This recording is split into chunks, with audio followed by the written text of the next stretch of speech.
Taib. Ketika kita katakan as-sayyid al-muta', kan gitu, tuan yang ditaati, ini konsekuensi dari makna al-uluhiyah. Makna al-uluhiyah, karena Allah Jalla wa'ala dialah yang memerintahkan dan melarang, dan ibadah, hakikat dari ibadah mengerjakan perintah dan menjauhi larangan. Dan makna rububiyah atau makna ar-rabb bisa juga maknanya dialah Allah yang disembah. Dialah Allah yang disembah. Makanya ketika seseorang kan di dalam kuburannya kan ditanya oleh para malaikat. Nah, apa pertanyaan malaikat kepada orang yang di dalam kubur?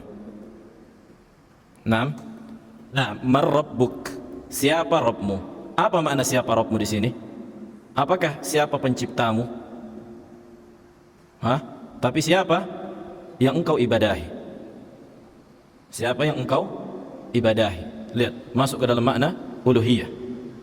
Wah, ini membantah pemahaman apa? Pemahaman Asy'ariyah. Kata mereka tauhid itu puncaknya mengetahui bahwa Allah lah yang menciptakan, menghidupkan, mematikan ila akhirih. Apakah ini prestasi? Hanya sebatas mengetahui Allah yang menghidupkan, Allah mematikan.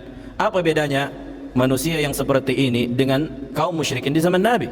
Wala in sa'altahum man khalaqas samawati wal ard la yaqulunna Allah.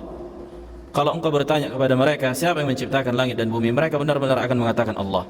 Tapi apakah mereka masuk Islam? Apakah darah mereka selamat hanya sebatas mengatakan Allah yang menciptakan, menghidupkan? Bukan ini tujuan dari tauhid rububiyah.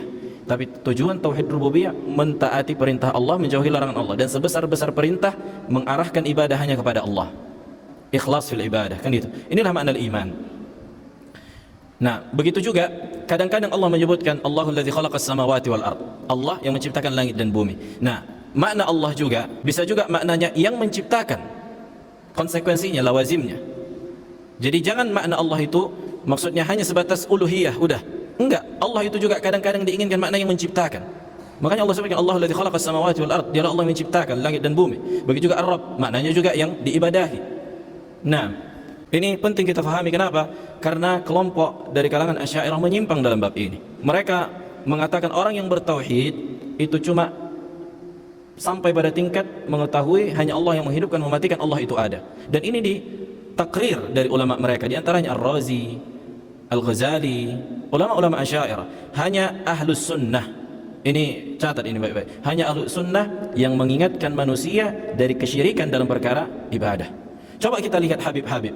Ada enggak mereka mengingatkan manusia dari, oh jangan kalian beribadah kepada selain Allah? Tidak ada, hanya sebatas tadabburilah ayat-ayat Allah. Iya, ini mentadabburi ayat-ayat Allah, setelah itu apa? Minta-minta ke kuburan? Apa gunanya mentadabburi ayat Allah